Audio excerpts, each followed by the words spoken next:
नमस्कार दोस्तों, I am your mentor Mrigank देव। तो आज मैं लेके आया हूँ आपके लिए 30 टॉप जीके जो कि एसएससी, एमटीएस, सीएचएसएल और सीजीएल के लिए बहुत ही इम्पोर्टेंट है। तो यहाँ पे आज हमारा फर्स्ट क्वेश्चन है, the university which become famous in the post Gupta era. मतलब गुप्ता पीरियड के बाद, यहाँ पे क्या लिखा है, गुप्त पीरियड के बाद कौन सा यूनिवर्सिटी बहुत फेमस हुआ था। तो इसका आंसर है नालंदा यूनिवर्सिटी। ठीक है। उसके बाद हमारा सेकंड क्वेश्चन है, Banabhatta was the court poet of which emperor. Banabhatta किसके कोर्ट पोएट थे? तो हर्षवर्धना के थे। ठीक है। उसके बाद नेक्स्ट क्वेश्चन है, what inspired the paintings of Ajanta. मतलब अजंता कैप का जो पेंटिंग्स है वो कहाँ से इंस्पायर्ड है? ठीक है। तो यह है कॉम्पेशनेट बुद्धा। इसका आंसर क्या है? कॉम्पेशनेट बुद्धा। उसके बाद है, coins made of metals first appeared in. मतलब कॉइन्स मतलब सिक्का, मतलब ये मेटल का सिक्का कब फर्स्ट आया था? ठीक है, कब अपियर हुआ था फर्स्ट? तो यह है एज ऑफ मौर्य। मौर्य के समय में हमारा मेटल का सिक्का आया था। ठीक है। उसके बाद है नेक्स्ट क्वेश्चन है, Mahabalipuram was founded by. Mahabalipuram को किसने तैयार किया? तो यह है नरसिम्हा वर्मन। ठीक है। उसके बाद है, the Kailashnath temple of Kanchipuram containing sculptures with paintings in the wall was build by. मतलब कैलाशनाथ टेम्पल का, कांचीपुरम की कैलाशनाथ टेम्पल को किसने बनाया था? तो यह भी है हमारा नरसिम्हा वर्मन। ठीक है। उसके बाद नेक्स्ट क्वेश्चन है, द फेमस रॉक का temple of Kailasha is at. Kailasha का फेमस रॉक का टेम्पल कहाँ पे है? तो ये है इलोरा पे। ठीक है। उसके बाद है, which was the only Indus site with artificial brick dockyard। मतलब इंडस वैली का कौन सा साइट में आर्टिफिशियल डॉकयार्ड है? तो यह है लोथल में है। ठीक है। उसके बाद हमारा नेक्स्ट क्वेश्चन है, the number system zero was invented by. बहुत ही इजी क्वेश्चन है, आर्यभट्ट। ठीक है। उसके बाद है, most of the Chola temples were dedicated to. मतलब जितना भी चोला टेम्पल्स है वो किन पे समर्पित है? तो यह है शिवा, गॉड शिवा पे। ठीक है। उसके बाद है, which museum is called store house of the world art collection. किस म्यूजियम को वर्ल्ड आर्ट कलेक्शन का स्टोर हाउस कहा जाता है? तो यह है सलारजुंग म्यूजियम। ठीक है, सलारजुंग म्यूजियम। उसके बाद है, व्हिच म्यूजियम इज वो ये तो रिपीट हो गया क्वेश्चन। उसके बाद है 12th नंबर क्वेश्चन है, which of the language has been given the status of classical language by the. ये होगा सेंट्रल गवर्नमेंट होगा। ठीक है, ये स्पेलिंग मिस्टेक है यहाँ पे।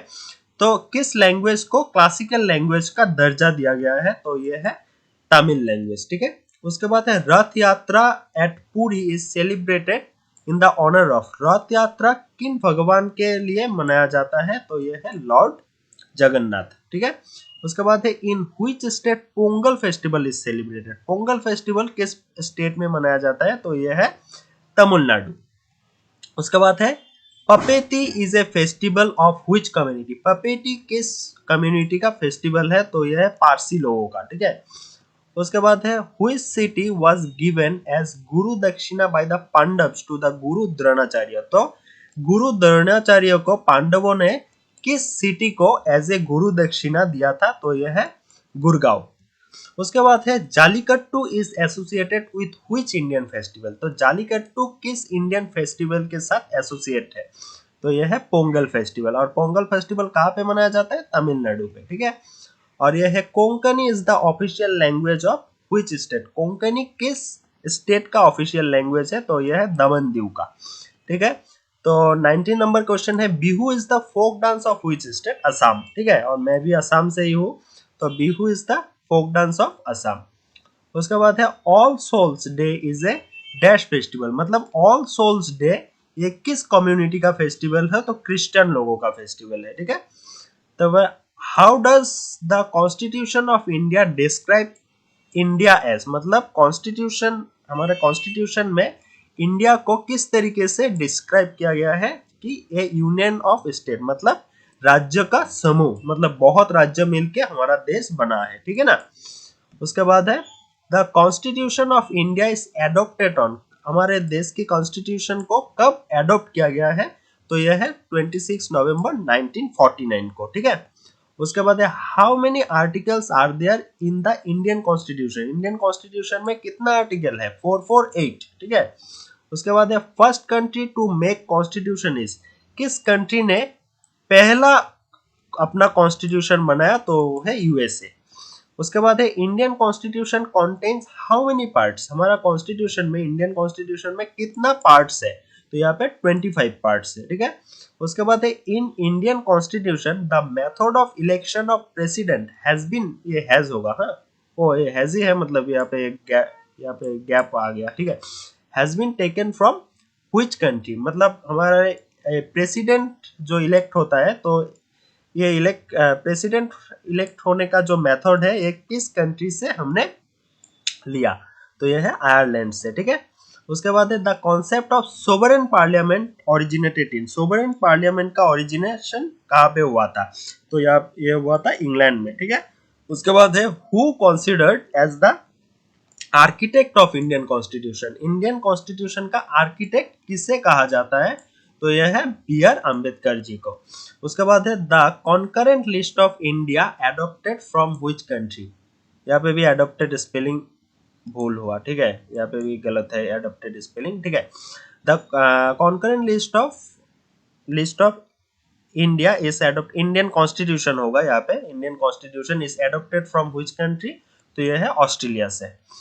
और लास्ट क्वेश्चन है the type of Indian constitution is, Indian constitution का टाइप क्या है, क्वासी फेडरल है।